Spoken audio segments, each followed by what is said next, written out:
guys, thanks for joining us on Family Life today here on YouTube. Make sure you subscribe. You don't want to miss any episodes, so hit the little bell and you'll get notifications and you won't miss anything. And if this encourages you, like it and share it with your friends. Yeah, share it with your friends. Yeah, welcome to Family Life today. It's not just the non-Christian who desperately needs the gospel.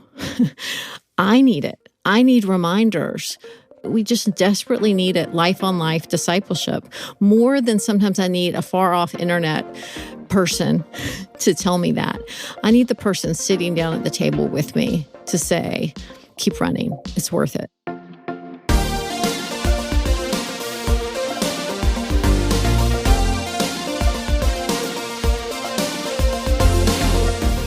Welcome to Family Life Today, where we want to help you pursue the relationships that matter most. I'm Ann Wilson. And I'm Dave Wilson, and you can find us at FamilyLifeToday.com or on our Family Life app. This is Family Life Today.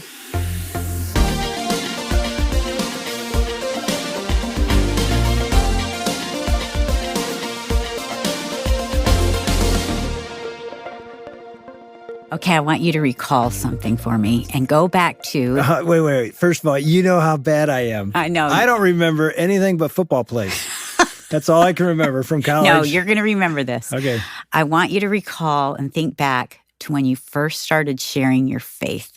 I do remember with that. Other people. What did you feel when you did that? Scared to death. Mm-hmm. Uh-huh. Totally dependent on God. Yeah. What did it do for your faith? Oh, absolutely energized. Yeah. I mean, I'm exaggerating a bit. I don't think there's anything I've done in my Christian walk that energizes my faith more. Which would explain why you went into ministry. Yeah, I mean, my probably number one gift is evangelism, so I always have a heart for that. But yeah, you talk about even if my walk is cold or stale or dry, I get a chance to share the gospel with somebody. It's like you're on a mountaintop. Yeah. And the same is true for me when I've had the opportunity to tell somebody about Jesus. Actually, it just happened today because I had an opportunity coming off the flight. There was a woman who was in tears, and she was standing right beside me in the airport. And she said, "Hey, am I going the right way?" And I said, "Where are you going?" And she couldn't continue to talk because she started to cry. And then she said, "This is the first time I've flown without my husband, and he just passed away." And she just started crying hard. And so I held her hand the whole time, and I asked her to tell me about him. It was sweet because I got to love her, hug her, pray for her for a second, and walk her to where she needed to go.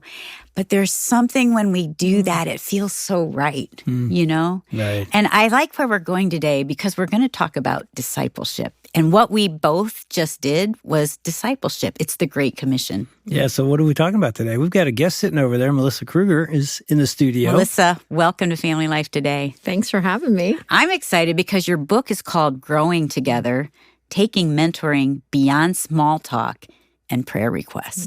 What a great title. And neither of those are bad things necessarily. Good point. But how do we go a little deeper? Because I always want to say, prayer requests are good. Yeah, that's not a bad thing. We want to have those.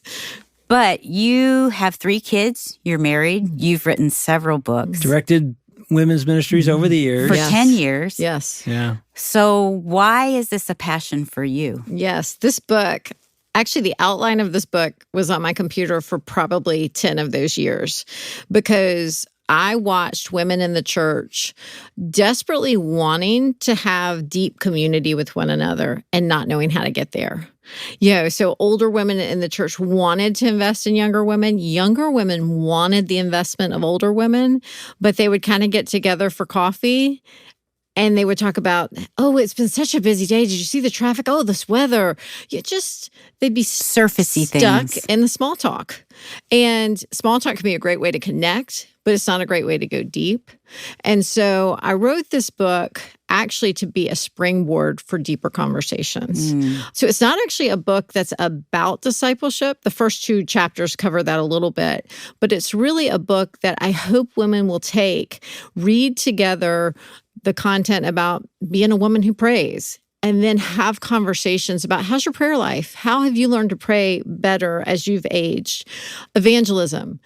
talking about these things that sometimes we know we want to have those conversations, but we just stay in comfortable places. Yeah, but I really want to ask older women in my life, hey, what are you thankful you did as a mom? What do you wish you hadn't done as a mom? And sometimes we just don't know how to get there. Well, it's interesting. I'm the only guy sitting in the studio, but I'm a little bit surprised because I don't know if I represent all men, but I think I do. We think women go deep. Well, that's so interesting. It's like men don't go deep. We talk about surfacey stuff. But when we see women, even like when you go to a conference, they sit together and they start talking right away. And we are assuming they're going places we would never go immediately. But you're saying a lot of it's just small talk? I'll speak for myself in that can be the most comfortable place to go. And man, we can go there and we can lay there all day long. I was with a group of my friends one time and we were at lunch and we were talking about all those things you said, the weather, somebody's kids are going to a dance and the dress that their daughter got and how the kids are doing. And this is the part of me that's not very subtle sometimes. This is terrible. And some of you would think I would not be her friend. I said, hey, we've just been talking about nothingness for the last 45 minutes. And so they're like, I didn't know if they'd be offended, but they were really good friends. I'm like, you guys, I want to know, how are you doing? Let's get into some stuff. And so, yeah, no, Dave, we can stay on the surface. Melissa, do you think that's true? Oh, we're experts at it. I mean, we can stay there, like you said, a long time because we have a lot of words. And so we can just stay in certain places. And I realize I'll get to the end of a lunch and finally I'll say, tell me what's one thing I can be praying for you this week. And then all the real things that I wish we'd been talking about for the past 45 minutes come out. And you just see it turns the conversation. Just a simple question like that can turn the conversation to now I hear what's on my sister's heart in a heavy way that you just don't feel like, well, where's the right place to say, hey, my marriage is falling apart? Where's the right place to say, I'm really concerned about my kids and I don't know what's going on with them? Where's the right place to say, this relationship is broken and I don't know how to fix it with my mother-in-law or my mom or whatever? And so sometimes you just feel like you need permission to actually go deep with one another. Have you had that? Have you had someone that's mentored you? I am so thankful. I had two women early in my Christian life. I actually became a Christian. I was raised in the church, but I really came to hear the gospel and understand it through a high school ministry called FCA. And a woman was a teacher at the school, and she ran a large public high school. And she was there sharing her faith. And that relationship was not a formal mentoring relationship at all, but I would just go up to her room and, she would tell me all her thoughts on dating and being in the Word. I mean, I can still remember her saying, you shouldn't be leading others if you're not in the Word yourself. And those things, you hear them as a 16-year-old from a teacher, and you're like, okay, yes, ma'am. I'll make sure to do that. Yeah. And then all through college, I was mentored by my InterVarsity staff worker. She met with me for 3 years at the same restaurant. I can still remember studying 1 Peter with her. I can still remember doing ministry with her. And what I loved about that relationship, she was mentoring me while letting me do ministry. So it wasn't just a pouring in, it was bringing along. And that was really key for me to learn that, I actually have questions when I'm in the game myself. I did that same thing in college where my mentor was meeting with me weekly. Yeah, I had never looked at the Bible. I knew nothing. And so she's teaching me this. And I'm like, this is amazing. Like how to pray, how to share your faith, how to allow the Holy Spirit to really have access to your life and to be all in. And then I would lead this Bible study. Everything that I led in the Bible study was exactly what she had just taught me. And then I would say, this didn't work and this did work. And it's exactly what Jesus did with his disciples. He sends them out and they all came back and talked about it. Yeah. It's interesting. We have instances, Jesus clearly, he taught the 5,000. You see that. But he was the farthest thing from a mega church pastor. He didn't have a big internet ministry, obviously. He invested in 12 people. And I think in the Christian church, sometimes we suffer from the I should be doing more. Yeah. And, Jesus changed the world by investing in 12 men. And there were other people in their circles, but and then he invested even in 3 more, on the Transfiguration. He had a smaller group up there with him, and it changed the world. And these are all men who failed him. They all made mistakes. I mean, Peter could not get it right who he was. He had to rebuke them. He had to, it was a definite instance of he was trying to teach them, and they were sometimes very slow learners, like we all are. But it's amazing what that investment did. That's what he built the church on. Those men, as they went out as apostles, he built his church on it. And it's kind of amazing when you think about, I don't need to be a teacher of thousands. I can be a teacher to 6 throughout my life and faithfully do that. And who knows what the Lord will do with that. Now, what's that, sort of look like in post-college life? Because both your examples were college. I have the same example. A young man named Bill, who was just 2 years older, poured into me, taught me discipleship, taught me, and it's biblical, that I need a Paul and a Barnabas and a Timothy, someone in front of me, someone beside me, someone behind me in my Christian walk. And yet so many college students who are part of a ministry, you get post-college, and often we don't live in that kind of rhythms in our life, especially moms like you two, and dads the same thing. So why is that? Yeah, and I found it really hard post-college to find mentors. And part of it was lifestyle. We moved, the first 5 years of our marriage, we moved every single year. Well, it's hard to even get to know someone's name, much less be mentored when you're moving that much early on. And so I found mentoring through books in that stage. And what I try to tell people sometimes is a mentor is a wonderful thing to pray for. Just like it's a wonderful thing to pray for a spouse, or a wonderful thing to pray for children or anything like that. But sometimes the answer is no. So we might walk through seasons where for whatever reason, we just don't have an older person in our life in the way we would like. And that we can trust to the Lord too, that he's doing something in our lives at that point. Because I would say when I was in my mid-20s, I desperately wanted just to go to a Bible study because I had these young children. My brain didn't feel like it worked properly anymore, and I just wanted to go and receive. Instead, I was in a young church plant. I was one of the older women. Me too. And so I was the one teaching the Bible study, be nursing on the side, teaching, babies crying everywhere. And that was the Lord's will for me. That's how he was shaping and fashioning me at that moment. So I always say, keep praying for one and be patient as the Lord brings them into your life. I also like to say, sometimes you can get them a little bit here and a little bit there. So I would have one older woman that I would always go to with my mothering questions, Christian mothering questions. I'd have another woman that I might go to about her prayer life. And I would just take the opportunities as they came. It didn't look as formal as it did in college. And part of that is you have a lot of time in college. You sure do. That's why I always say to people, don't view going off to college as a neutral time that you can just live however you want. It's not just that, you didn't party and drink and do all these things. It's you might miss on so much great discipleship.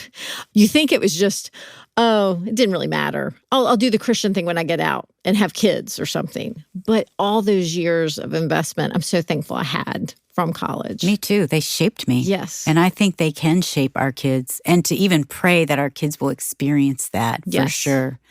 Last night I was with a group of women, like 130 women, with this ministry called Herd, and we had a panel. Hey, you better explain the herd thing. It sounds like it could go one of two ways. A herd of women, or women longing to be heard? We named it. Actually, these young women in their 20s and 30s named it because they said women are longing to be heard and seen, not only from God, but from each other. They long to be heard by one another and seen. And so on the panel, you have from teenagers to 25, and then we have young moms. We have someone that's divorced and single now in her 40s. We had a mom with 6 kids of all teenagers and into the young 20s. And then we had a woman that's 60, and she has a lot of grandkids. And it was so fascinating to me as each woman shared the struggle of this stage of life and also the victory. And I'm telling you, every single woman was crying because as each woman shared her struggle of maybe I don't know my identity in this phase. And this is what a 22-year-old saying, I don't know what Jesus says about me. And then you have the 55-year-old woman saying, me too, that's me. And then you have the woman that's been divorced and in so much pain and shame, and she feels like she somehow failed. And so we have other women that are saying, me too. And the mom whose teenagers are figuring out, am I going to walk with Jesus or am I not? And another one of those sons that she had was in the hallway when a school shooter shot his best friend. And so you're struggling with fear, anxiety. And I looked around the room and these women are crying because for the first time, people are voicing what they're feeling. And then you bring in scripture and you bring in somebody that says, I've been there and I understand. We want to flock to those people. Why don't we have it in the church as much as we want? What do you think? I think we're afraid. Me too. I think older women sometimes can get trapped in, one, I don't know how to do that. I don't know how to invest in younger women. And here was the other lie. I'm too old. Nobody wants to listen to me anymore. Yes. I've heard that so many times, that exact thing. Or they look back at their life and they're like, I messed up. I failed. And so I'm not good enough. Yes. And I'm like, oh, that's what we need. That's what I said last night. I said, we need you because you learned so much from that mistake. Yes. Call back to us. Tell us what you learned through not obeying God. Sometimes, the scripture's full of the negative example too. That's what we see all over. We don't need perfect mentors. There are none, for one, but we just need women who want to point us to Jesus. Yeah. The example I give at the start of the book about what mentoring is this image that I remember from my childhood. My dad, I came out upon him one day and he was tying this one small tree that was all bent over. He was tying it to this bigger oak. He was tethering them together so that it would grow straight. This tree limb, I think we kids had been jumping off of it, like bouncing on it and all these things. So he was tying it to this bigger tree. And that big tree was just standing beside the younger tree. And they were tethered together and it was helping it grow straight. So the strength that it had from years of, I'm in North Carolina, so we have ice storms all the time, years of withstanding all these storms and hurricanes and all the things we all get, it had stood firm. And it just stood beside, providing strength. And I like that image because this bigger tree actually doesn't make the younger tree grow. I thought that was so good in that illustration. Yeah, it takes the pressure off you. Jesus is growing his church. He has a plan for his people.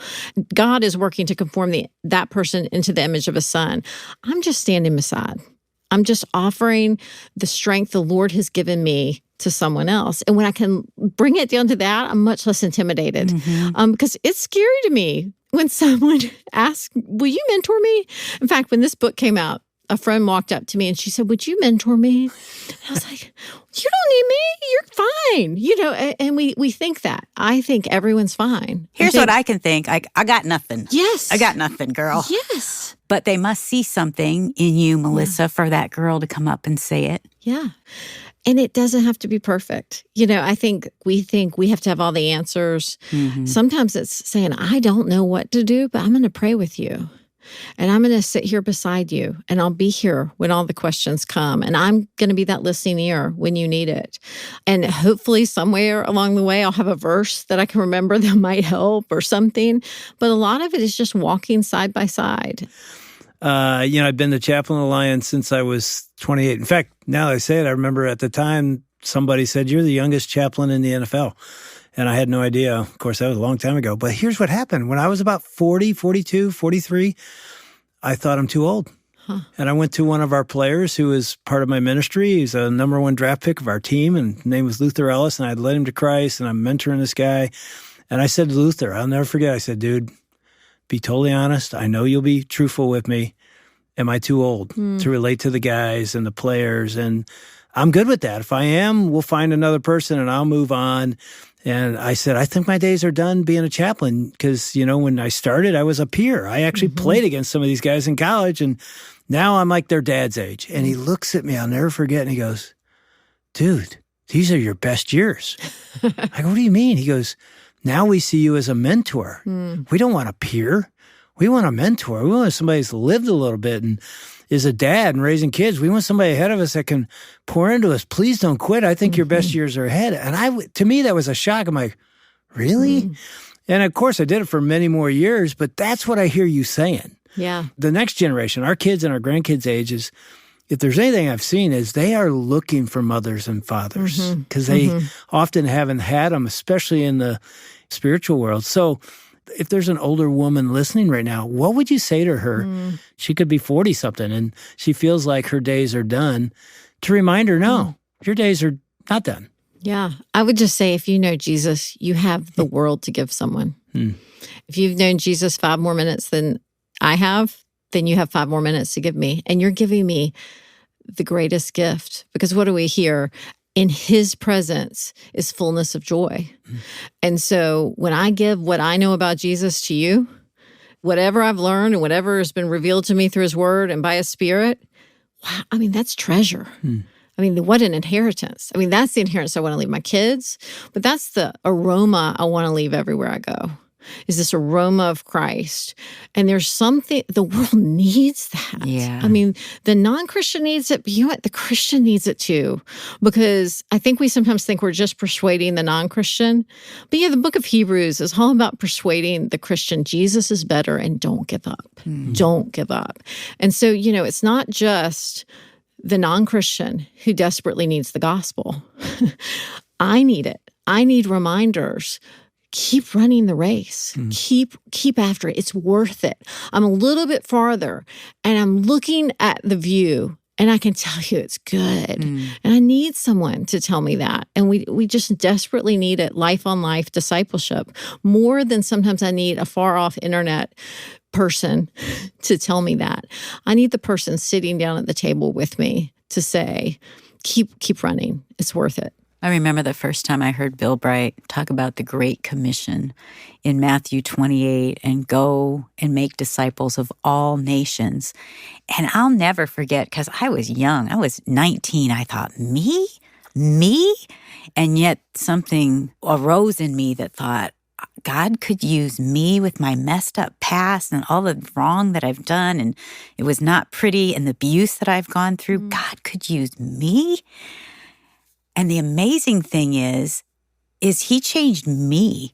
When you're discipling someone, he changes you when you're doing it. You think like, oh, I'm giving this gift to this person. But as we said at the beginning, Dave, something happens in us because we were created to share Christ. We were created to share the good news. And I think you're right, Melissa. We can sit in church as consumers and we get filled up, but there has to be an outlet to that. And when you give it away, it changes us.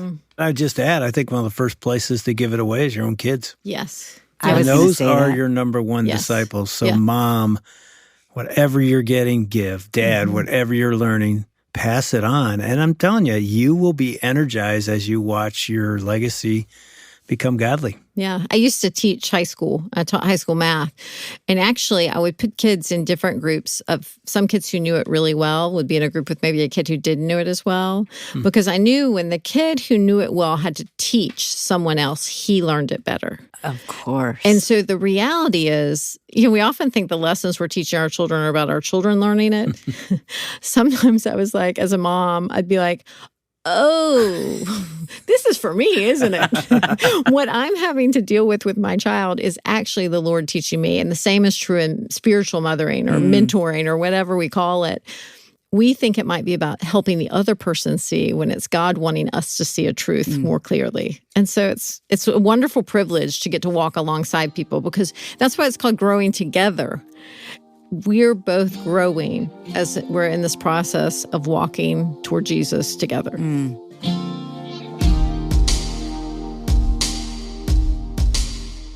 That's Melissa Kruger with David Ann Wilson on Family Life today. Stick around. Ann has an encouraging word for women in just a minute. But first, like we just heard, Melissa's book is called Growing Together, Taking Mentoring Beyond Small Talk and Prayer Requests.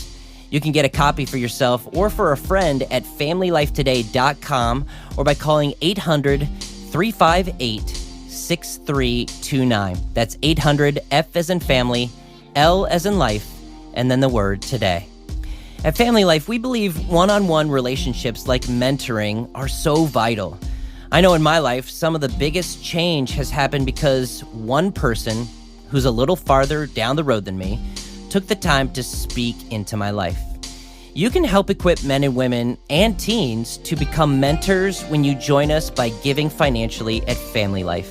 And all this week, with your donation, we want to send you a copy of Bob Lapine's latest book. It's called Build a Stronger Marriage. It's a great book to go through as a couple or maybe even with another couple. You could mentor at the same time. That's our thanks to you when you give this week at FamilyLifeToday.com or when you call with your donation at 800-358-6329. That's 800-F as in family, L as in life, and then the word today. All right, back to Anne with an encouragement for women to step out in faith and be a mentor.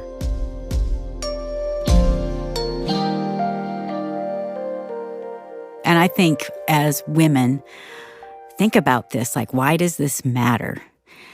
Because God wants to use you right where you are. I know some of you are like, I have no time, but just look around. You'll be surprised when you open your eyes of just maybe someone's by you that you can love them. You can ask the question, how can I pray for you? I like your suggestion too, Melissa, is find somebody that you like how they pray, or they're a great mom, or man, they know their Bible. Just ask them for coffee and see what happens. God wants to use us, and He wants to equip us to make disciples.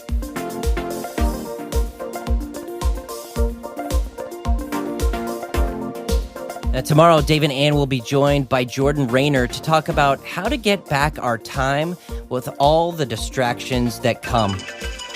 Oh, man, exactly. Well, that's tomorrow. On behalf of Dave and Ann Wilson, I'm Shelby Abbott. We'll see you back next time for another edition of Family Life Today.